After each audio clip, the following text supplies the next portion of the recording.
an average fantasy football podcast.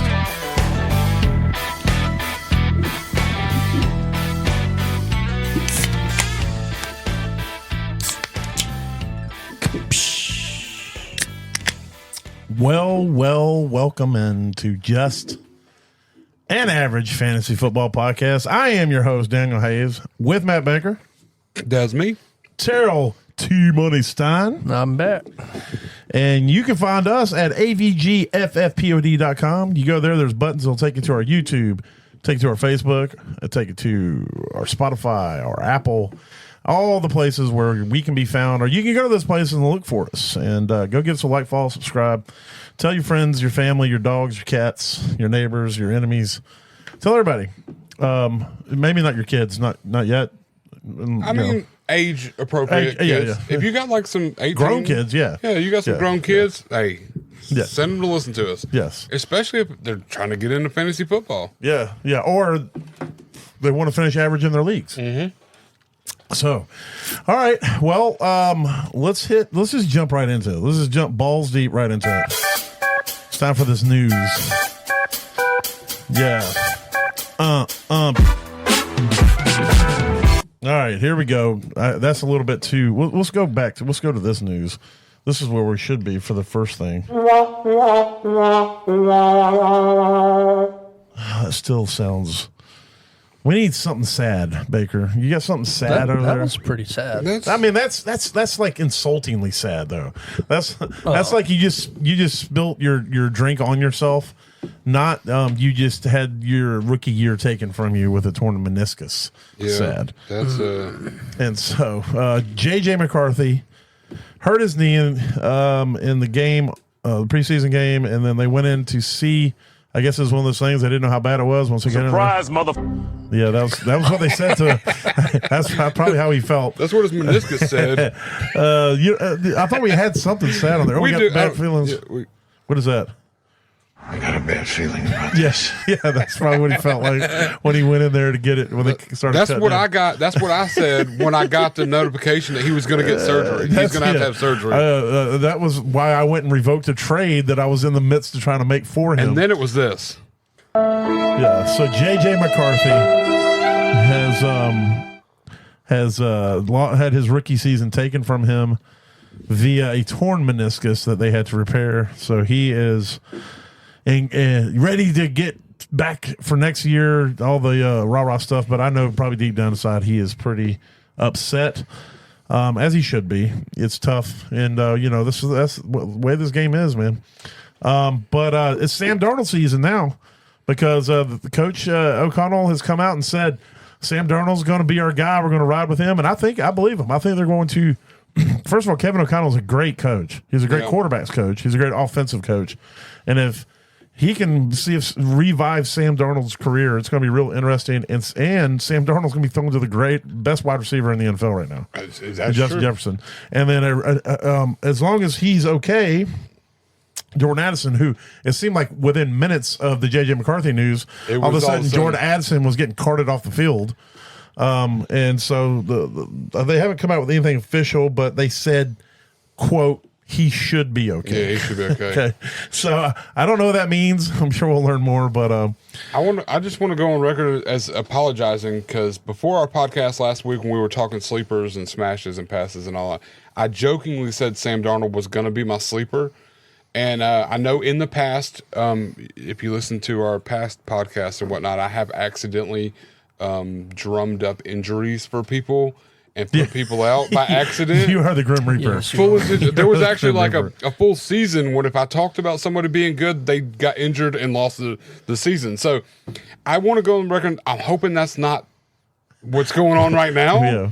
I jokingly said Sam Darnold would be my sleeper. I quickly changed it. Yeah. It was never on air. Yeah. So I didn't think that the fantasy guys would have heard it. But apparently, they're always listening. I'm bro. gonna bite my tongue, and I do apologize to all JJ McCarthy owners out there. That was my bad. Yeah, but Jordan Addison hopefully will be back. But I don't think Sam Darnold's going to go out there and look like Patrick Mahomes. But I think he'll be all right. I mean, it's probably overall better for fantasy that Sam Darnold is going to be the starter if you have Justin Jefferson or Addison or the tight ends or anybody else, because Sam Darnold is a veteran so he was, he's more likely going to make the correct reads and decisions and not. It'll help out Aaron Jones owners too, I think, because we saw what he did with McCaffrey. A lot of that jump off and that safety blanket kind of deal. So, yeah, definitely. I'm not saying Aaron Jones is McCaffrey, but.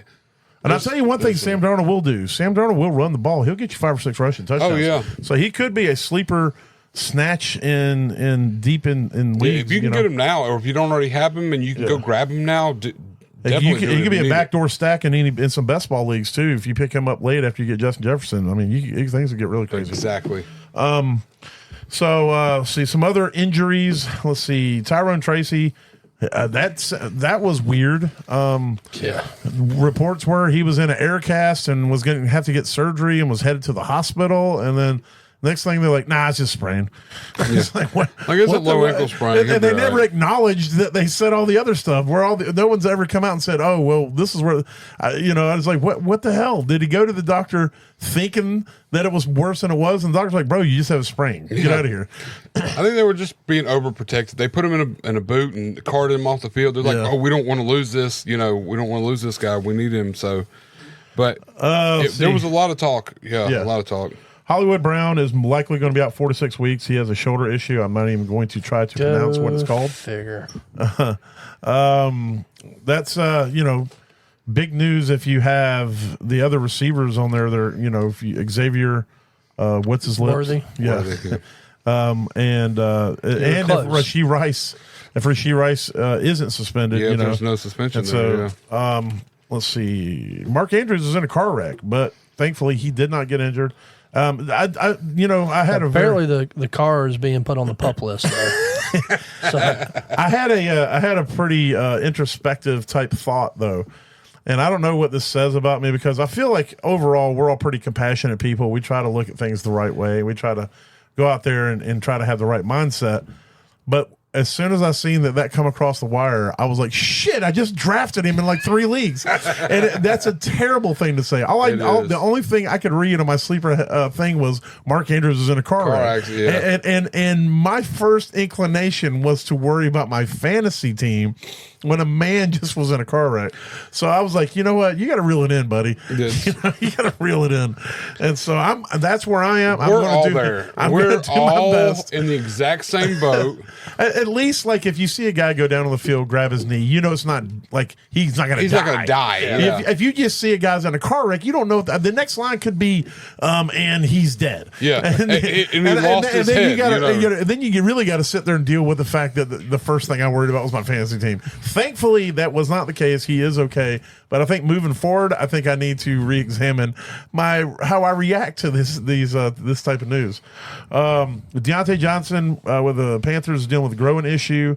Gibbs has a hammy issue, but they don't seem to be too concerned about it. But the bad thing about hamstring issues is they can be something that linger throughout the year.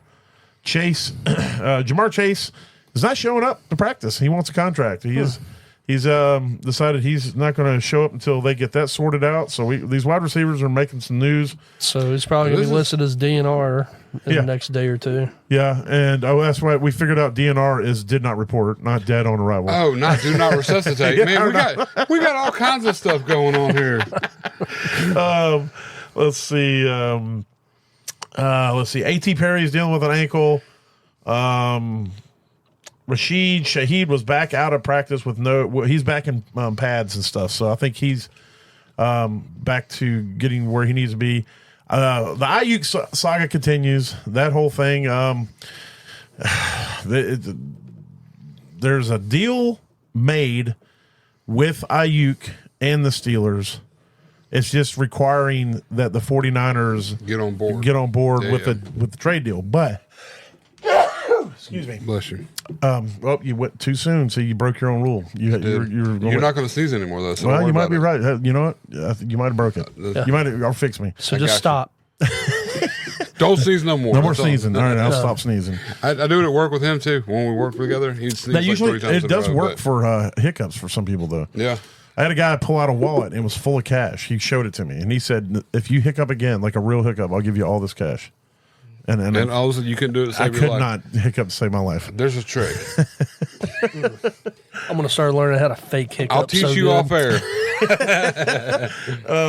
But let's see. What was I talking? Oh, Ayuk saga. So, and now there's a contract that the money is like the money per year is agreed upon, but they're having disputes now with him staying in San Francisco. But how many years? We don't know whether it's 3 or 4 or 5. We don't know what the numbers are, but the reports are that he's cool with the percentage of the guarantee, and he's cool with the year, but he wants more, or the salary, but he wants more years. He wants longevity. Yeah. He's trying to be signed for the term. So I mean, I've said from the beginning that I think he's going to stay in San Francisco. I still stick by that, but there is this dude on Twitter who apparently gets everything right. Nobody knows who it is, and he says he's going to Pittsburgh, and he said it from the beginning.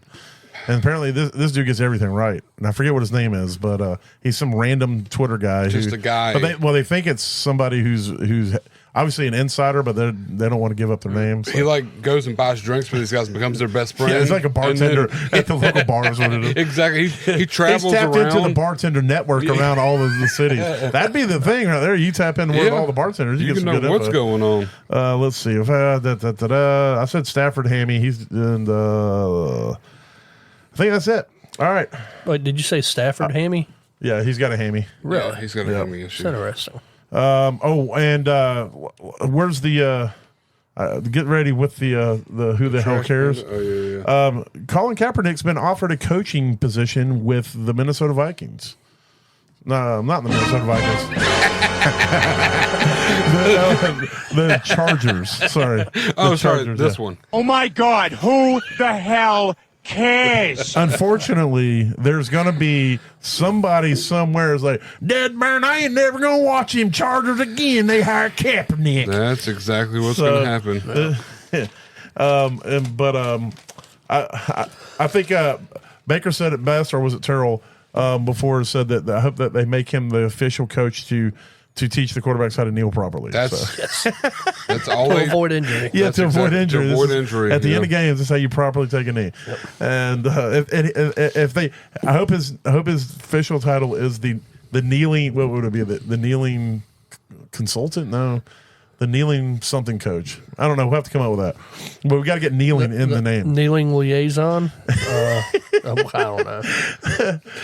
Kneeling liaison. That was Baker's name when he was working for extra money in college. it was all my money in college. I didn't need extra money. I didn't know what that joke means because I don't know what a liaison is. Hey, Google. It sounds hot, though. It does. I'm like all on man, board with liaison. I wish I could get me some liaison. You know what I mean? I'm just saying. Now that sounds a little bit like lasagna. Now I'm hungry. Wait a second. Lasagna. Liaison. Oh, now we're really getting off the rails. It's gone. This is where this podcast. Do you got a tire screeching over Let's see. there? I got one for my joke. Yep. That'll work. For my lasagna. Thanks. You're welcome. All right. I liked it. From there, we are going to roll into, and I don't think Terrell's heard this sounder, so I want to play it for him, but we're going to roll into the NFC South, which, hey, that kind of fits. Unless they happen to be power bottoms. What's a power bottom? A power bottom is a bottom that is capable of receiving an enormous amount of power. Actually, There you go. We don't have to play the whole thing. I listened to y'all's last podcast. It's a favorite now. It's So. I know, it's so annoying. It's a little lengthy. It's a but little if you- lengthy. if you- I'm gonna if have you to hold start cutting it tight- short. If you hold tight, it's great. It gets funny. It It's gets better great. at the end when they start talking about the speed and all that. Yeah, it's great. But you got to hold tight for the whole thing. It's a little lengthy, but you got to hold tight. What are we talking about right now? People that aren't us. Above average people. Way above average. Athletes, some might say. Yeah, some Facts. might say. I mean, All right, well, we're rolling into the NFC South, and I think we both got the team at the top, so we're going to save that one for last. yeah, we'll save it for last. You want to start at the bottom on We'll this start one? at the bottom on this one. We'll go ahead and get them out of the way. I've got the Carolina Panthers going 5-12. I have them also going 5-12. Yeah, you got Bryce Young in his second year. He was just atrocious in his first year.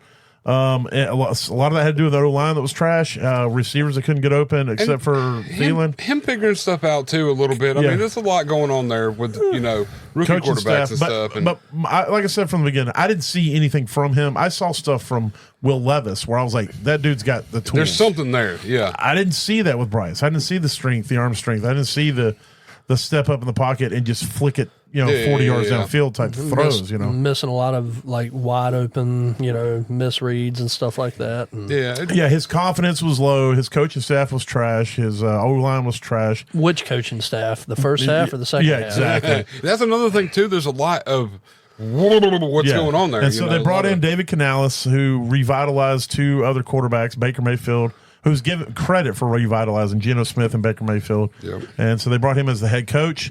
So hopefully he can come in and work his magic. He still has Thielen, but they went out and made a trade for Deontay Johnson, who's dealing with an injury right now. And then they went and drafted Xavier Legette, the big receiver, the fifth-year breakout in college, who did absolutely nothing for 4 years and then did everything in his fifth year. But hopefully something clicked, and then they went and also traded up to get Jonathan Brooks, who will probably be out 3 to 4 weeks. You got Chuba still there in the backfield. You got Miles Sanders, who is going around telling everybody he's ready. He's going to go. Last year was a fluke type thing, but we'll see. And then we went and drafted Jadavian Sanders at tight end, who I had as the second best tight end in my own personal scouting coming out, but a lot of people had Ben Sinnott. And then the defense is always pretty solid. They're more of a bend, don't break type defense. They did lose Brian Burns in the offseason to a horrific trade But to the at least Giants. they got something for him. Yeah, right? like a third and a fifth or some bullshit. Oh, you mean they didn't trade for some top tier draft picks or other talent? No, or something? not the year. Yeah. There was a time. Does he suck? He's Is he the best bad? pass rusher. No. He's one of the Oh, top he five is. best pass rushers. And y'all got nothing? Yeah, that's pretty bad. We got That makes sense. garbage after we got offered 2 firsts by the Rams a couple years ago for him. Yeah, that's. Don't get me. I don't want to. I don't Should've want just to held on rant. to I don't him. want to rant. I'm gonna take deep breaths. I'm not trying to. I'm not trying to rev you up here. Or, Poke the bear, as one would say. This team is a work in progress. Their ownership group is a work in progress. Their coaching staff is a work in progress. Their quarterback is a work in progress. Their receivers are a work in progress. Everything about this team, there's nothing on this team aside from their field goal kicker, who is solidified. Well, that isn't a work in at progress. least your ownership is like top tier. No, he's not. He fights with fans and What are you pours talking beer on about? them, and then he also tells coaches He's not the type of guy that would walk into a restaurant on the street because they put a sign in the window talking about and cuss everybody out. Yeah. He's No. also the kind of guy that forces you to take Bryce Young when everybody wanted to take C.J. Stroud. Reported. Hold on. Let me get to the. Allegedly. Yeah. So reports were that Frank Wright and everybody wanted to go out and draft C.J. Stroud, and he forced them to take Bryce Young. So, we'll see. I don't have a lot of faith in them right now, as you can see. But I will say this: even with no faith, we both have them going 5-12. Yeah. And last year they went 2 and. Doo-doo. That's what I'm saying. Like, Yeah, they were their one overall pick. They're- But it's what, a they step got a up. really good player. Oh, no, they didn't. Caleb Williams went to Oh, the yeah. Bears with Well, that. how- Bears, yeah. Why? Because another bad trade somewhere? Yeah. They that's when they traded to get the pick from the Bears to get Bryce Young. Yeah, right. Yeah. They gave up DJ Moore. yeah.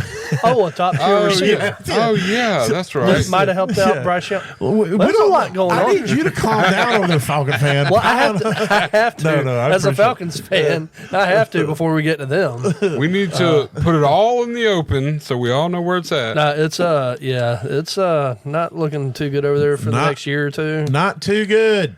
Not too I'm good. surprised y'all got 5 wins up there for them, though. I do. They got, You're giving them 3 a extra little wins easy- because they brought in Deontay Johnson and, And a new Dave coach. Canales, yeah. Well, that, and I think, honestly, I do feel that Young's going to take a little bit of a step up. I mean, last year was really bad, but I don't necessarily know that it's all on him. But I do think a lot of it is, but hopefully he grows and it turns over. So They're y'all might have- working on this year. This year, the biggest thing is getting the ball out in under 3 seconds. That is the thing. They went out and signed two guards, Yep. 2 big time guards to help sew up the pass protection and the run blocking. They did go out and make the trade for Deontay Johnson, which, if as long as he's healthy, he had, according to Pro Football Focus last year, he was the number one wide receiver in the NFL at getting open. Yep. And so they did make some moves. They went and got Xavier Legette. Now, whatever we think about him, he is a big, fast, athletic receiver, and hopefully, and then according to reports, Mingo is actually balling out, and things are clicking for him this year. And it seems like with the Canales, there is an adult in the room.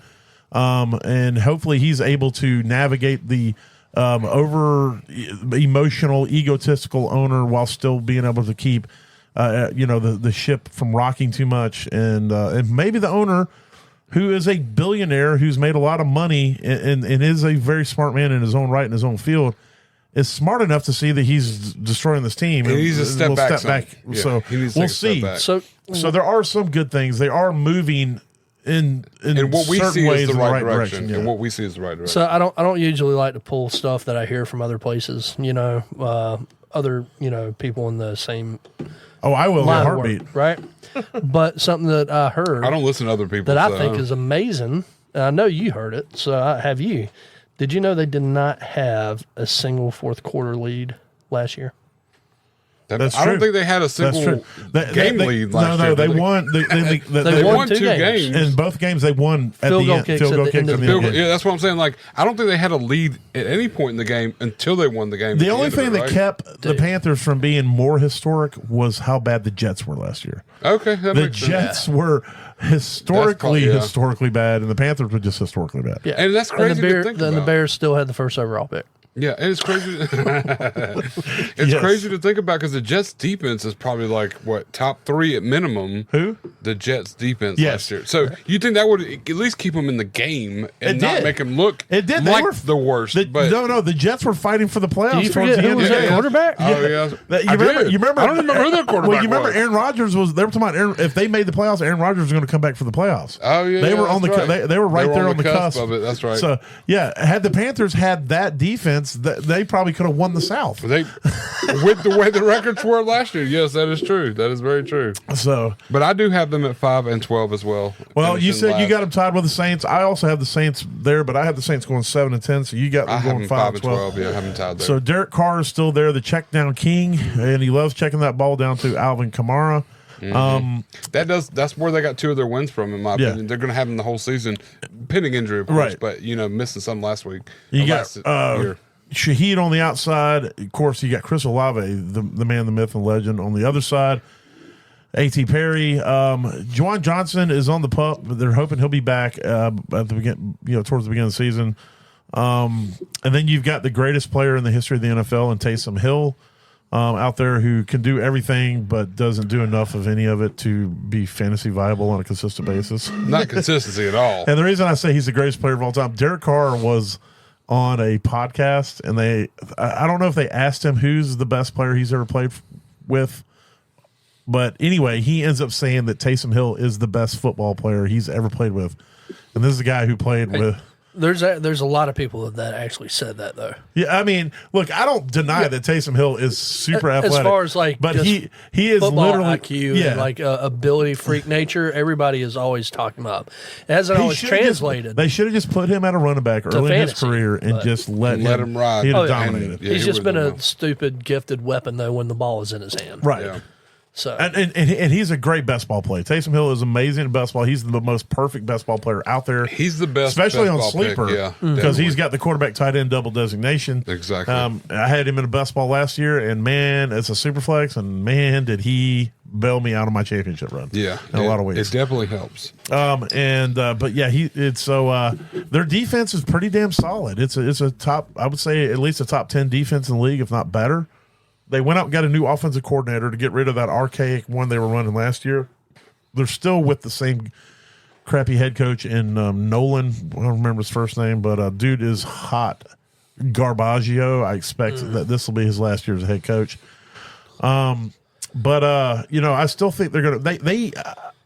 I think they ran the most plays per game of any team in the NFL last year, or they were in the top, which was weird to me because when you watch them play, it didn't seem like they were running a ton of plays, but they did. They It ran. didn't seem like they were on the field But I guess that when you're much. checking it down as much as Derek Carr does, you're getting 6, Yeah. 4, 5 yards a punch, you're not taking any shots downfield. I guess you do run a lot of plays. And the shots downfield you do take are overthrowing Olave on the sideline. So. And then yelling at And Olave. then yelling at Olave for not being fast enough. Yes. You're not, I used to throw to fast people or something. I don't know what he says. Nobody knows what he says.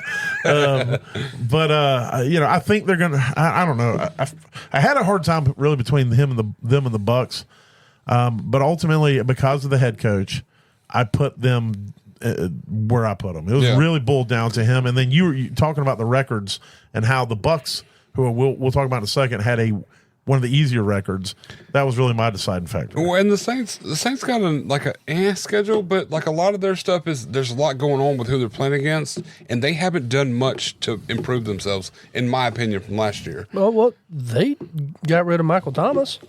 They did. And they didn't have Michael Thomas last year, hardly. Well, but I'm just saying they got rid of him. That's an improvement. Subtraction. He's definitely gone. Getting rid of their offensive coordinator was addition by subtraction. That's true. So I mean, but there's not a lot there that made me go, oh my god, they're going to be so much better. No, there's no. But last year they won like 8 games, which is crazy to me. Yeah, So I mean, I just don't. They're playing some teams that have done better and improved what I think, and they're going to lose the game.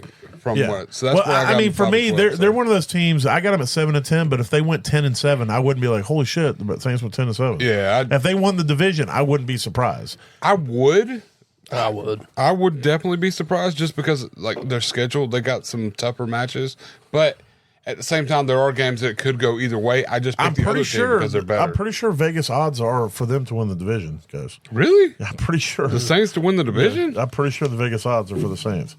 That's a little crazy to me. Somebody research that.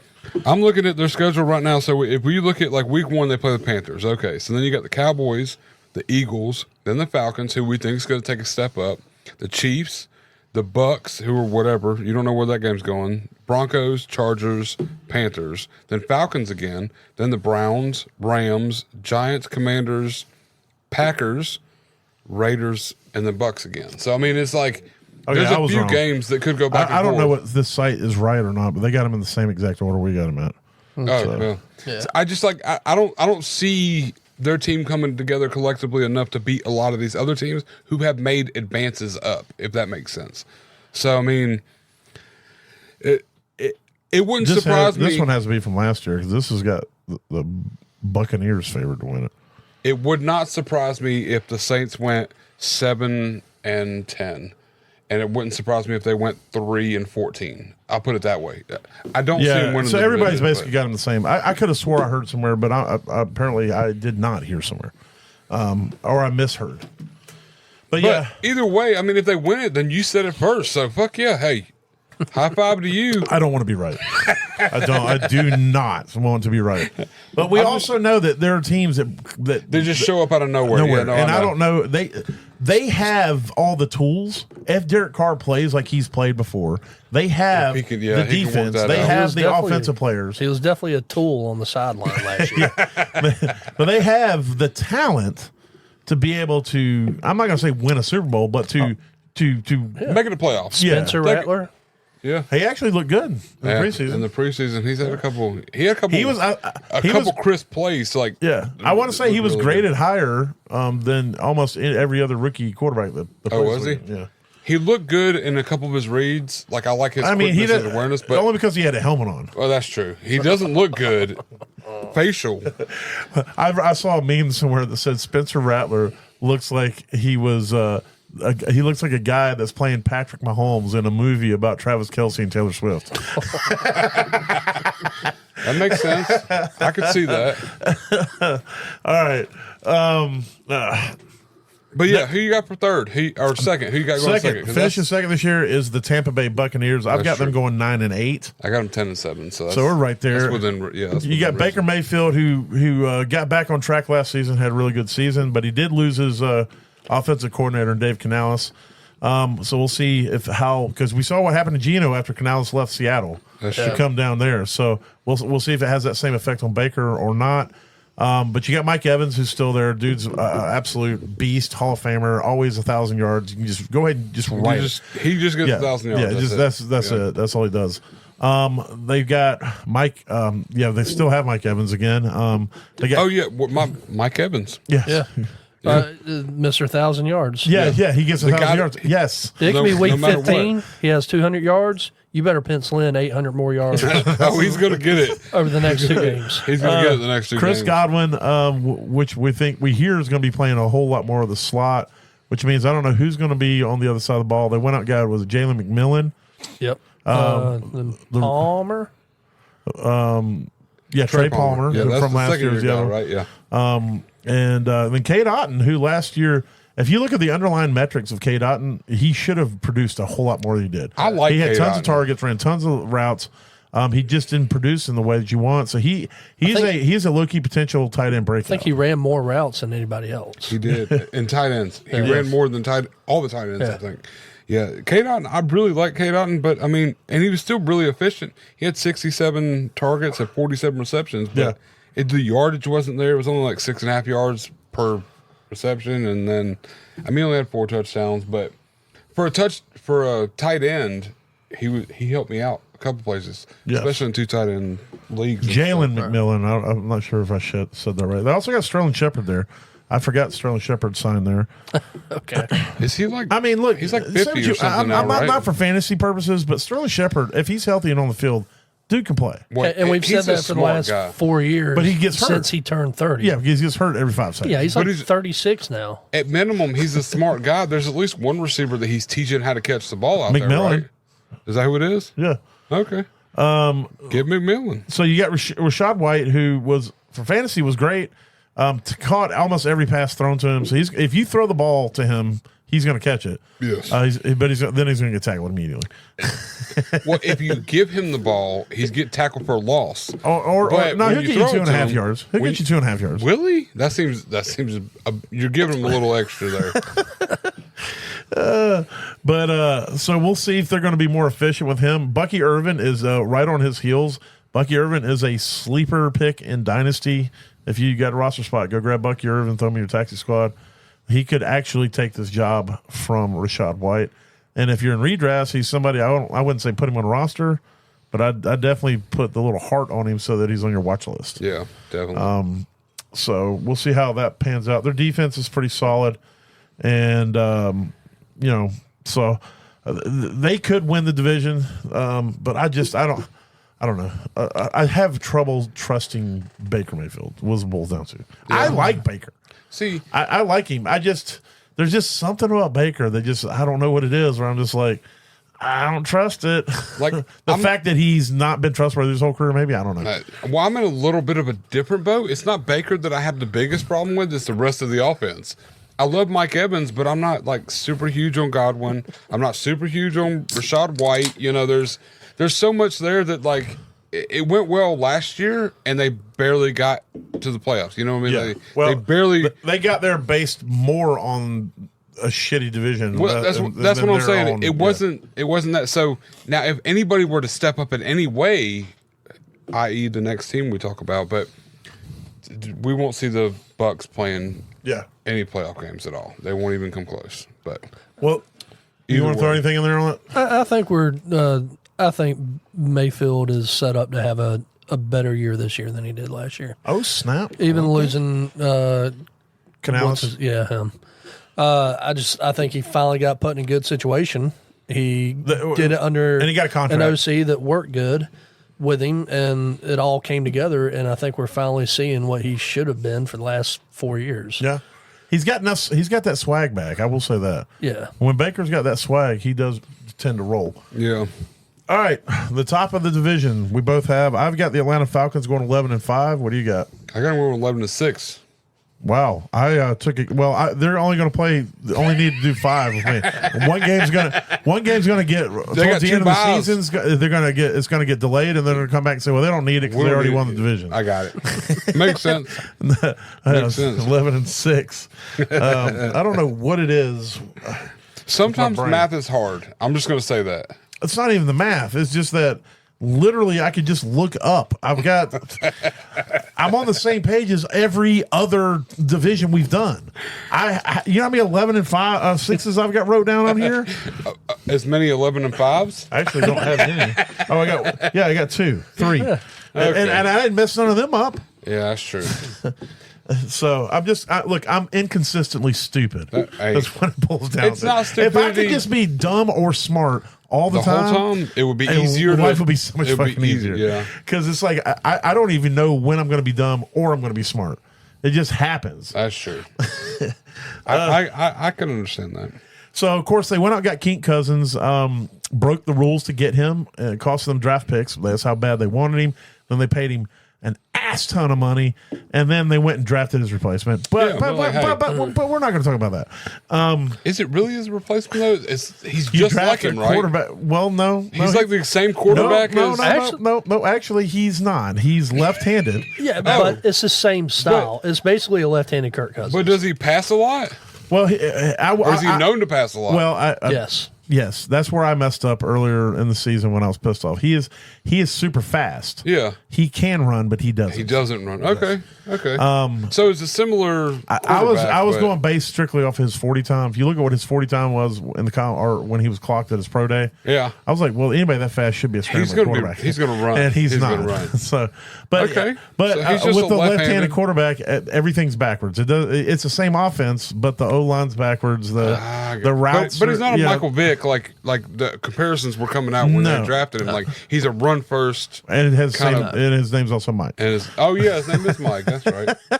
But either way, they still got Kink coming back from the Achilles. I will say that it is nice to have a first round draft pick as an insurance policy, and Yep. and if Kink goes down and Penix comes out, then the general manager will look like a genius. Yeah, that's true. But they gave Kirk a 3-year deal. 2 of those you can't, or 4-year deal. 2 of those you can't get out of. And so Kink can be either the highest paid backup next year if they want Penix to go, or Penix is going to sit for 2 years. Yeah. But we got Drake London. We're hoping with Kink coming into town, we're hoping Drake London finally has a serviceable quarterback. We finally get to see what he's made of. Kind of like the same situation we got going with Garrett Wilson up in New York. We finally can get a serviceable, good quarterback to get the ball delivered and make the right reads. And that's what we're hoping for. Except that was supposed to happen last year, too, for Garrett Wilson. Yeah. Well, yeah, that's what I'm saying. Whoa. I mean, Week 1 had a different plan. Exactly. I'm just saying it could all happen again. Oh yeah. You don't know what's going to happen. No, but for sure. I'm just saying that there's a lot of similarities in the because they were What's drafted going So on? for the same year. second year in a row, Garrett Wilson hopefully gets a serviceable quarterback. Right. Yeah. Now he gets his quarterback as long as But we don't have a repeat. God, I'm trying to just let me get through the spiel before you derail me. I have enough trouble staying on task as it is. They went out and got Darnell Mooney, who we will be talking about in a second. Kyle Pitts, another great early round draft pick. We're hoping he finally can get some serviceable quarterback play and get used in the appropriate way. And we got a new coach. Coach bringing over the same Sean McVay scheme. Expecting a lot of passing, a lot of run first, play action. Their defense got boosted up last year, and I forgot to mention in the news they made a trade right before we went on the air. Looks like Judon, the linebacker from New England, has rolled into Atlanta. Man. And that dude is a beast. And then finally, the running backs, you got Bijan, the man Robinson, and you got a really good running back right behind him in Tyler Algier. There's a ton of talent on this team. The defense just took a big leap up. They took a leap up last year. I think this is a team that could really start shocking the NFC. I'm not calling for a Super Bowl run, but I'm saying that if everything clicks the way that I think it can click, they can really turn some heads. Yes. So, T, first of all, talk to me about that Judon trade, how you're feeling on that, because that did literally happen right before we went on the air, and I meant to ask you earlier. Because so it feels good. Yeah. Feels really good to finally go after a pass rusher that is proven. Yep. Instead of spending draft capital on ones that just keep panning out for not, and for just a year or two or something. It just, I don't know. I feel like that's been. And you only gave a third for him. The Falcons have lacked a really good pass rusher. Yes. Rusher for a while. Yes. Right? And when we do get one that is decent, it's only like it's still hit or miss. Yeah, what was the one they went after? They drafted Tank. Was it Tank something? Tack McKinley. Tack McKinley. He was good for a minute. Yeah. Well, didn't he half a minute? Y'all had somebody had one good year and then completely disappeared. Was that Tack McKinley? Maybe. I don't know. They're so fleeting, man. I'm telling you, pass rusher is something that we're not known to have here for the last 5 years. So talk to me about how you're feeling as a whole. But I like it. As a whole, I don't know. It's going to be weird to see if we actually use all this top drafted talent the way you use top drafted talent for once. Arthur Smith not being in town anymore. Actually running hopefully 3 receiver sets. I don't know. It's kind of hoping that the dynamic changes to a way that's actually makes you want to watch their games now. To see Bijan get used the right Kyle way. Pitts and Drake London and Kirk Cousins out there dropping TDs to these people, maybe it'll actually be exciting to the level that we hoped it would be when you draft these type of players where you draft them. I mean, does that make sense? I think on paper, for the first time, I feel like it might be exciting to see this. Even Darnell Mooney a few years ago when in his rookie season was an absolute monster, and then he started getting used the wrong way, and he kind of fell off. And if he gets utilized as that over the top receiver, stretch the field type game, it could really. I mean, on paper, they have as much talent as just about anybody in the NFL. Yeah. Whether they can finally start getting out of that talent, what they hoped to when they drafted them all where they did, we're going to find out. Yeah. What do you got, Baker? Yes. I didn't know if you want to throw anything on that Falcons pile. I mean, like I'm not like a Falcons fan, but I do like a lot of the talent they got going for them. It's sad they lost Rondale Moore. I thought that was going to be something that would really work I was actually kind of like, but you know what? Like he's Ray McLeod might do something now. But he's got a little bit of talent that could have helped him out, but with the season-ending injury, there's a lot going for him, and they could easily have. I got them at 11-6. If they had 13 wins this season, I wouldn't be surprised. I really wouldn't. I might be surprised they get 13. But I'm just saying, like, I really wouldn't. Yeah. Their defense is doing nothing but getting better before we even start the podcast. And they have the easiest record in the NFL. And they have a very easy route to get there. And I looked that up myself. I did that research all on my own to find out that they have the easy. I did not hear Terrell say that before the podcast. It makes sense. So they've got a route that's kind of hard for them to make it somewhere this season. So I don't know. I like it. I got them 11-6, which isn't much over the Bucks, but I think talent-wise, they're doing nothing but getting better. I love King Cousins going there. I really do. Well, that's it. That's the NFC South. That's the NFC as a whole. We got the Falcons, Tampa Bay, Saints, and Panthers, all in that order. So from there, we'll hit the. We're going to roll into our smash, pass, or sleeper. No, God! I saw you getting ready to hit something. What the dog doing? I'm going to go ahead and kick it off with my sleeper. I just kept bringing him up a second ago. My sleeper is Darnell Mooney. He's currently going off at wide receiver 70. That's 203rd overall. He is a free. You can get him in the very last round of most of your drafts. I won't be able to in ours because we draft out of Atlanta. Yeah. Somebody will get him before you do. So.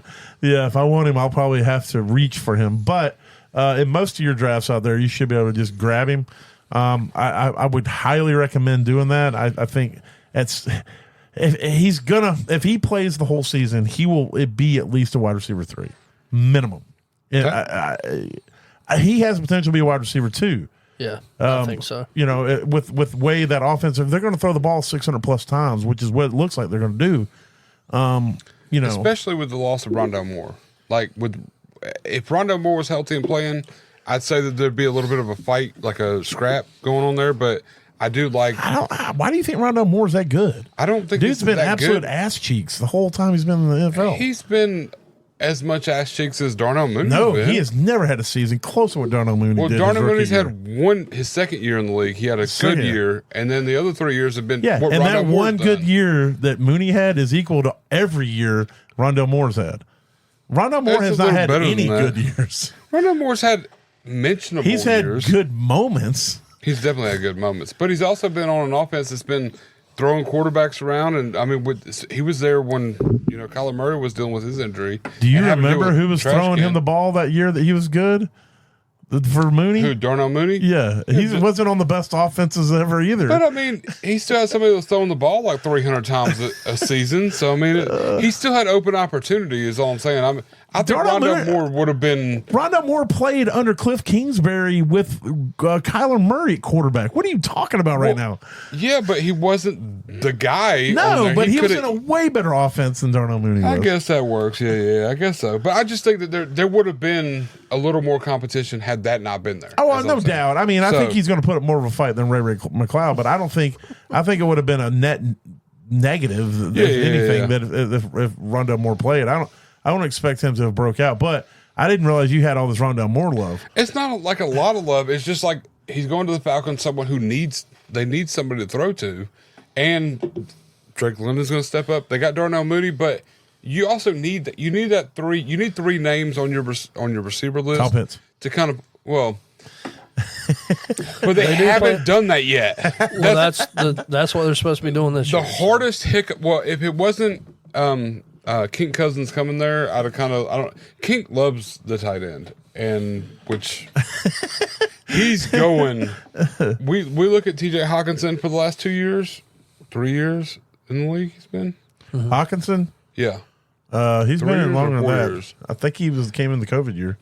Was it 2020? So even still, he's like the number one receiver on the team anytime King Cousins throws the ball. So he's going to go the tight end. But either way, I just think that Rondell Moore would have been a little bit of a hindrance on Darnell Mooney's overall, and that's kind of gone now. There's nobody else there. Rondell Moore's best finish at half PPR is 67th overall. Yes. The most receptions he's ever had in a season is 54. That was his rookie year. He's never had 500-yard season. Never had it. No. So I'm just saying, don't be putting Rondell Moore with Darnell. Darnell Mooney is Michael Jordan compared to Rondell Wow. Moore. Wait a second. I guess close. I mean, and the worst thing about Rondell Moore, and I get it, this was the fault of the offense, but his yards per catch. 8.06, 10.1, 8.8 because he was getting the ball at or behind the line of scrimmage. Oh no, that's what I'm saying. Like he kind of came. I had a lot of hope for him going to the Falcons and giving a little bit of a different opportunity. I'll say that, not more whatever, just different. Yeah, but yeah, I mean, 2019 by the way for Hawk.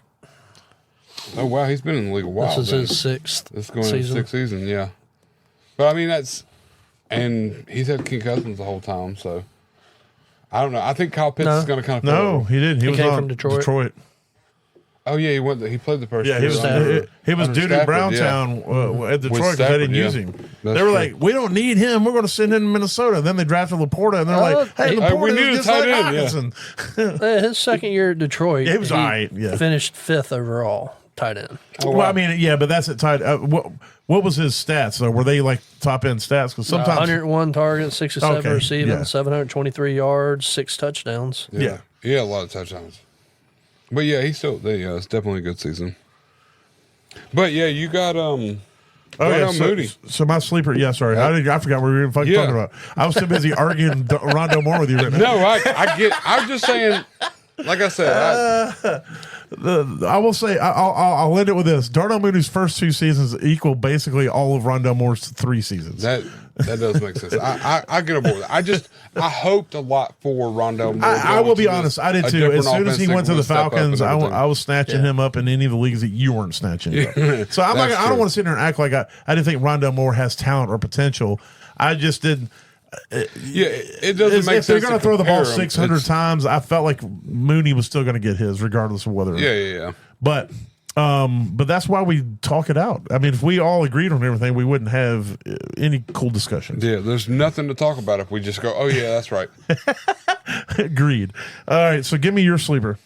I'm gonna go with my smash. It's a similar team. You just want to skip your sleeper and go to your? Oh, you want? Oh, let's do it. I'm going Kyle Pitts on my smash this year. All right. I'm going to go ahead and put it out there. I think Kyle Pitts finishes top 2. Oh, tight end this year. What? I do. I think Kyle Pitts. You're putting them on the table here. That's got to go on the. That's got to go on the box. That's on the table. I'm telling you, like the way that the offense is. What did you just do? Okay, it's still there. Yeah, no, that's still. But I'm looking for the ADP stuff. The way that Kyle Pitts is going off right now is tight end 7, 63rd overall, which, I mean. on any other day, whatever, that's probably, I don't know. This is me. I think. Are you still drunk on the wild turkey from the other night? Is that what's going on? Not even, you wouldn't know. No, but it's just, I don't know. This is the year that I think that Kyle Pitts opens up. I think he has a talent. He's got a super talent. Crazy. Yeah. And honestly, if you really honestly think about like everything in a whole, you think about Travis Kelce, what he came off of last year and where he ended up finishing out. Mark Andrews coming back from the injury. You look at a lot of these other.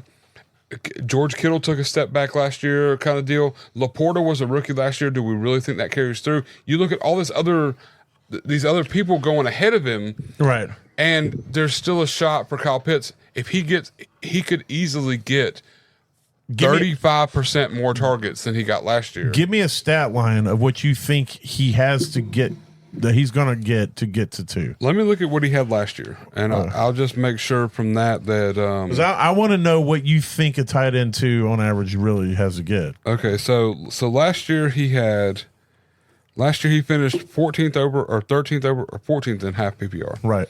He had 90 targets, 153 receptions, 60.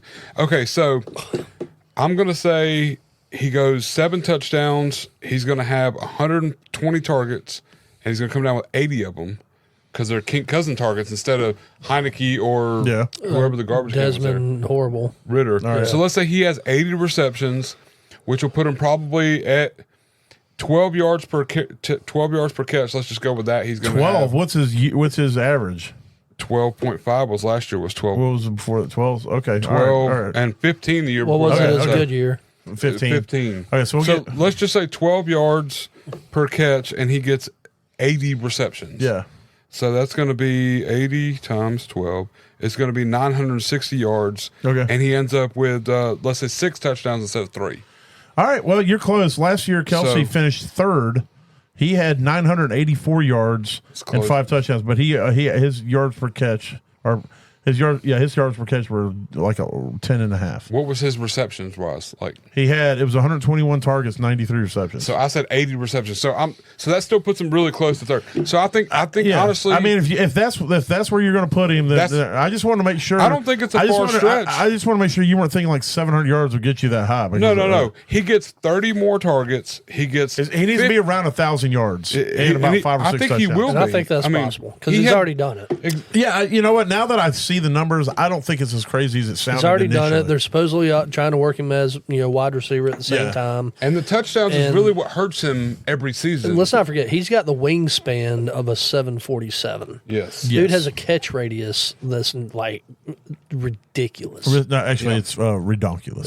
It is redonkulous. So let's give a quarterback that can actually put it close to him. Yeah. And loves tight ends in the red zone, man. And that's what I'm thinking, like, just saying.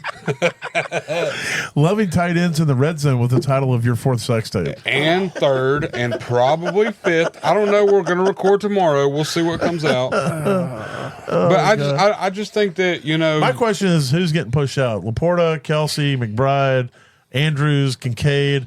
Yes. McBride. I think McBride takes a step back. I think Kelce is going to probably take a step back. I think Laporta comes back a little bit too. I think Laporta is going to take a step back. I think these people, when you're talking 2 tight ends, when you look at the top 5, you're talking like 6-8 points. Yeah. I'm not talking like it's going to be a touchdown difference. You're right. No, between this. But I mean, Arizona added Marvin Harrison. Yep. You got more targets going there. They're F. Jameis Williams. They lost the other receivers, and now Jameis is supposed to step up. And if he's as talented as everybody, I had him as the number 1 for that draft class. Yeah. If it steps up, then that takes away from Laporta some for not having to be the having to be the guy that catches every one of them. So, after breaking down the numbers, I don't think it's crazy as I initially thought. It's still a pretty bold take. I still wrote it down because it's bold as hell. Yeah, I'm putting it out there, it's not insane. I thought it was insane. I just think that you look at it all. Even with Trey McBride, if you look at a lot of his numbers, they came from previous quarterbacks, not Colin Murray coming back in the end of the season. So, but either way, I do agree with your smash assertion because I think worst case he's going to be at least a top 6. That's what I think. He's going to get you better than a tight end 7, and honestly, some leagues might actually be sleeping on him a little more than that. Yeah. So, right now, I'm all over Kyle Pitts. All right. Well, my smash is going to help your smash do what he needs to do, and that is Kink Cousins. Kink Cousins is going at QB 19, 129th overall. Let's remember that before he blew his Achilles last year, he was the QB 1 or 2, depending on the weeks. He was right there. I think he was in the top 3 just about every week. Yeah. He was up there. Herbert was up there. Obviously Josh Allen and whatever. But, I'm not saying Kink's going to finish as a QB1. What I'm saying is, if you look at this offense, the way that it is designed to run, you look at the talent that he's going to be throwing this football to. Bijan Robinson, everybody's thinking this is the dude that can compete with McCaffrey when it comes to receptions and running and all that. So we know this dude can catch the ball. We know he can get downfield. We also know what Drake London can do. We just talked about what Kyle Pitts can do. We talked about what we hope Darnell Mooney could do.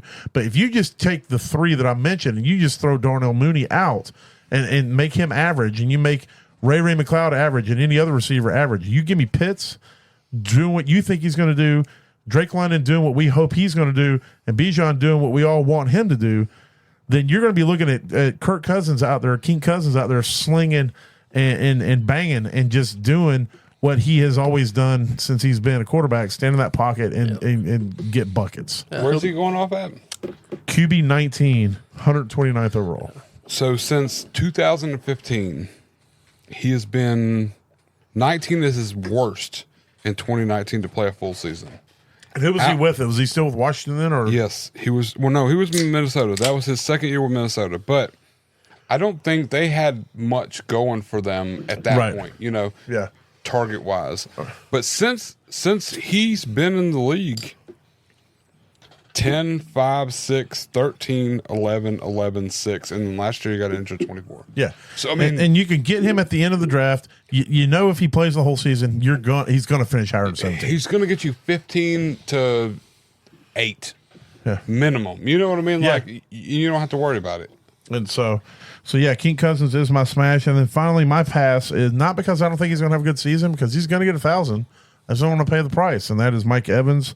Mike Evans is going off at wide receiver 15, 30th overall. And so this is where you have to explain yourself a little bit. So I'll go to where the wide receivers are so I can look at this. Let's see. Wide receiver 15, Mike Evans is – you got Ayuk after him. You got Waddle after him. You got Pittman after him. I would take all those. DK to me is I would take him over him. I would take DJ Moore down at 22. I would take Devonta Smith at 24. All these guys I will take over Mike Evans. He had a great season last year. He was a huge value last year. You were getting him in the 6th round of your draft. Yeah, a lot of people were sleeping on him. Right. Yeah, exactly. Now he's back up there, but he's also 32, going to be 32 this season. That sounds He's 31 close. or 32. He's 30. Yeah. He'll be 31 this year. He'll be 31. Okay. 31 this year. So he's getting up there. They lost their offensive coordinator. We just talked about how we're, think they're going to be good. We're not sure they're going to be good, and so the team is not like, if the team goes in the direction we don't like, he's definitely not going to meet this. Exactly. And so it's just the certainty of him is not there enough for what I feel like I can get out of a Waddle. Michael Pittman's up in the air for me, just because I don't know what him and Richardson are going to do. But like Devonta Smith is more of a sure thing. DK is more of a sure thing. Yeah. And so Mike Evans scares me. Hell, Amari Cooper might not even be a bad play, just because they haven't done anything there receiver wise that would make him not be the guy. You know what I mean? So yeah, I'm completely on board with it as well. I don't want to spend it if I can get him a round later, and I've already got somebody else to fit that spot. Yeah, give him to me, but I get it. All right. I definitely do. Well, let's talk about your pass. So my pass is Rachaad White, same team, with Tampa Bay Bucks. And mainly because last year he was super uber efficient. No, he was not efficient. He was most inefficient. He was super uber efficient on catching. Oh, well, yeah, he was the most efficient. He was the most efficient on catching. Okay. I'm sorry. So I didn't target, realize- I think he had like 70 targets and 64 receptions. I think it was even more. I think it was better than that. But it's like, I think he caught like 93 or 94% of his passes. I know it's like a super crazy stat as how many he caught. So maybe he should be a wide receiver, and I feel a little better about him, because when it comes to carrying the ball, he's not any good. Like, he's just not a good running back, if that makes sense. Yeah, he carried the ball for 272 times for 990 yards. He averaged 3.64 yards. Blah. How many running backs do you know that start in this league that None. average 3.5 yards a carry? You know, None. like, that's what I'm But saying. he did Like, catch 64 of his 70 passes. Oh, seven misses on 70 targets. that's crazy, misses. right? Or 6 misses. Yeah. That's really insanity. insane Yes. for a running back. But And in a half PPR, that's 32 points right there. Exactly, right there. And I don't think that's going to transition very well into, now they're going to know he's a shitty running back. They're going to stack the box. Yeah. They're going to have to put him out. He's going to get figured out, and he's going to get that 3.5 or 3.6 is going to be like 3.1. Yeah, I don't see him becoming. I don't foresee him becoming better at running the ball. Exactly. That's the thing. So they're going to have to either push him more into receiving or take the ball away from him, which means he's not going to be on the field as much. Right. They're going to run Bucky Irving out Which there. is why I said he's a sleeper pickup in Dynasty.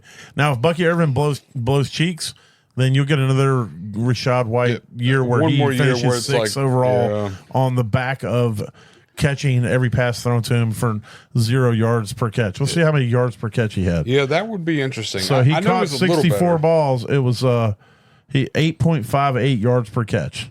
That's not bad for a running back. Not great, but not bad for a running back. Well, let's go look at McCaffrey's yard per catch. Oh, that doesn't count. You got to go somebody a little more equal.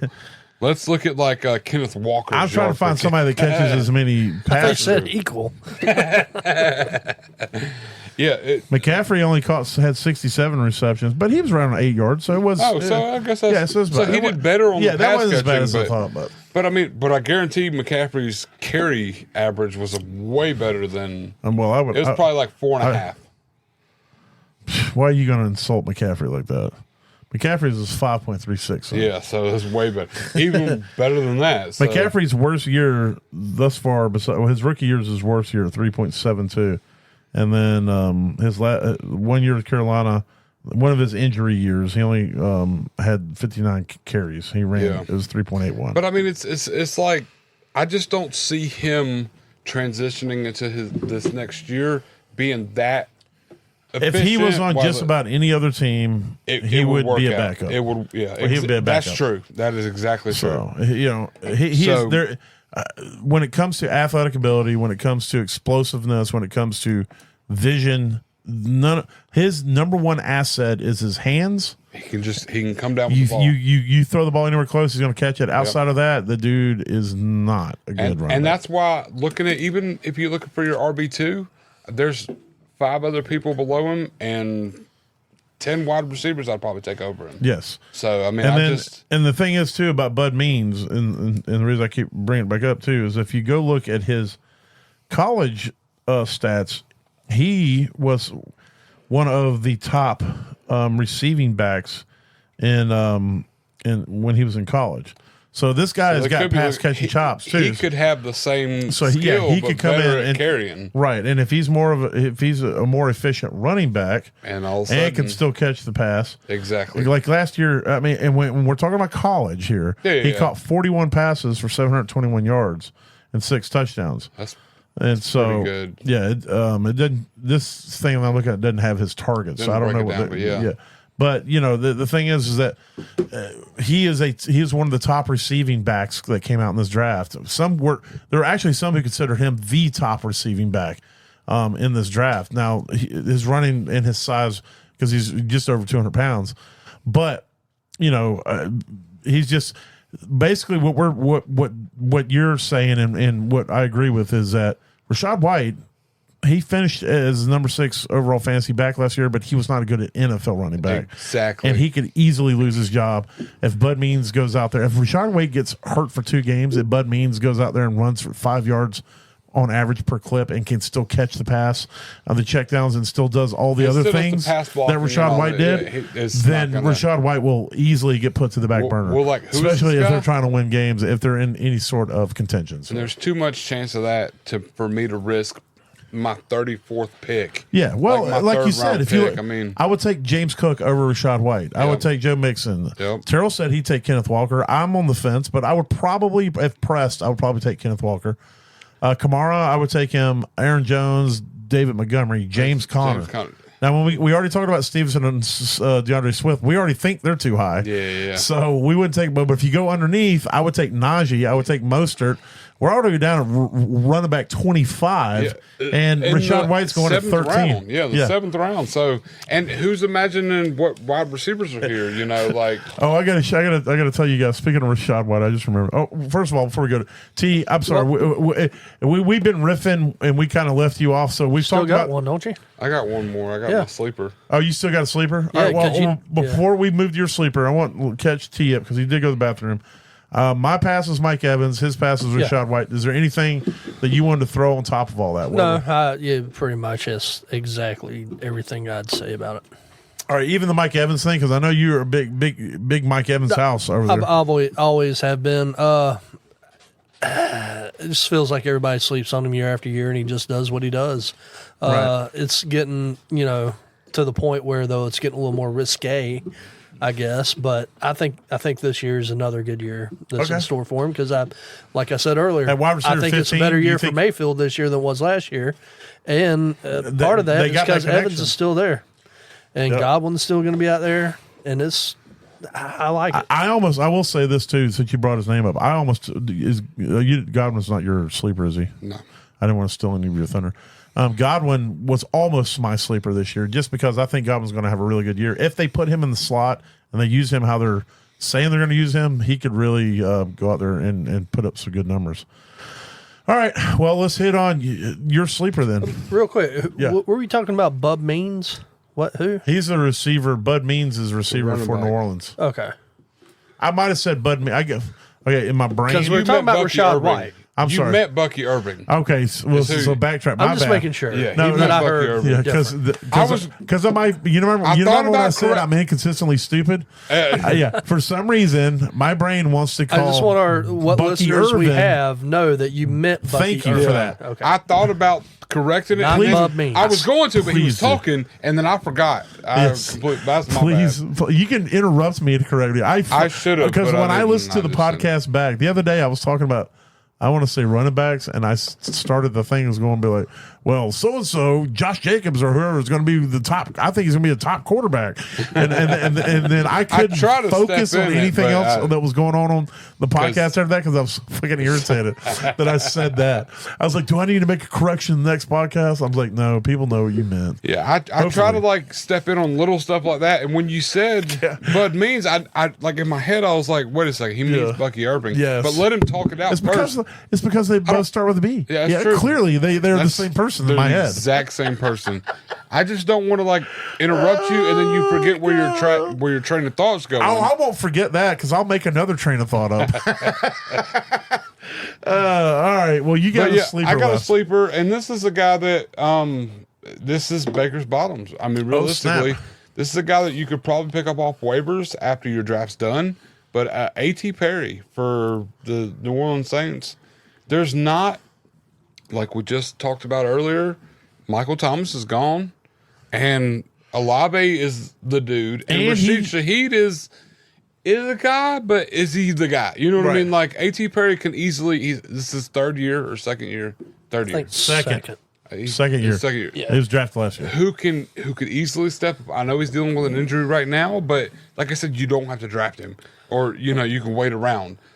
Yeah, he's somebody going you at can- before I you had got him as- 22nd overall. I had him as a deep sleeper pick for Dynasty last year. Yeah, I've been on him. I like him. I do. I think he has a chance at being He balled out a little bit. in the preseason game. He was very good. He had a couple weeks last year that was like A.T. Perry. Let me go look at who this guy is. A couple like them. I got him in a catches. couple dynasties. I picked him up last year, and I just been waiting.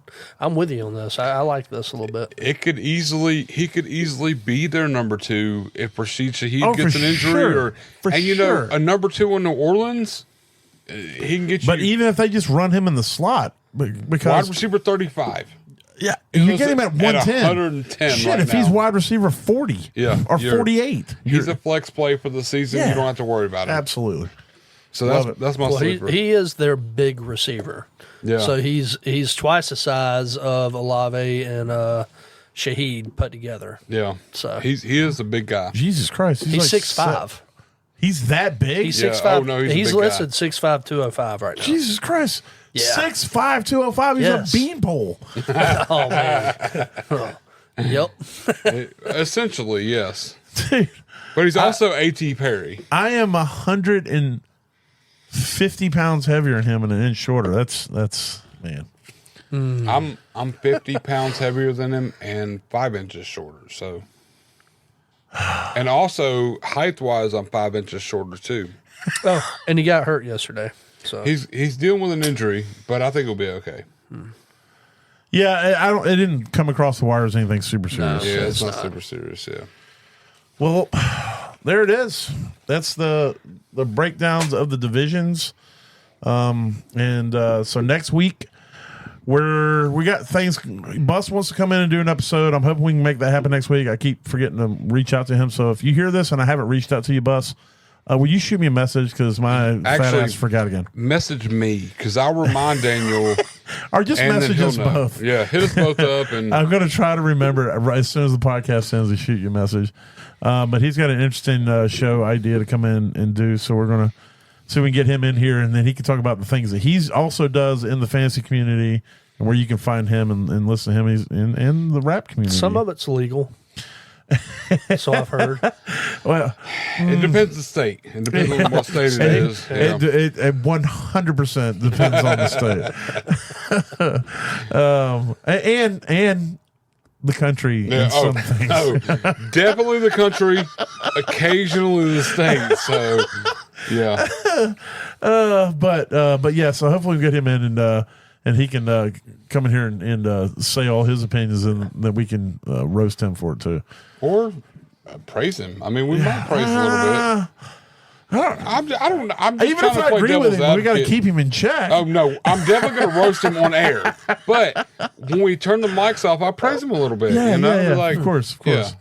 So so we got that going on, and we got to talk about the smish and the best average and all that stuff. So we got to figure all that out. Oh yeah, that's coming up. The Smish. And so Smish, if you're out there listening, no, I'm going to be hitting you up here pretty soon about doing the Smish draft. So Yes. hopefully I'll see you Saturday when we do our home league draft. So Yes. we got that coming up. But until then, if anything we say or do helps you get to that average place in your leagues, then we did our job, because as Terrell has coined the phrase, if you finish average, Then you're not coming in last. that's right. So I hope you guys are have a good rest of the week out there, and we'll be back at you next week. Later. So, later. Later. Stay classy, San Diego.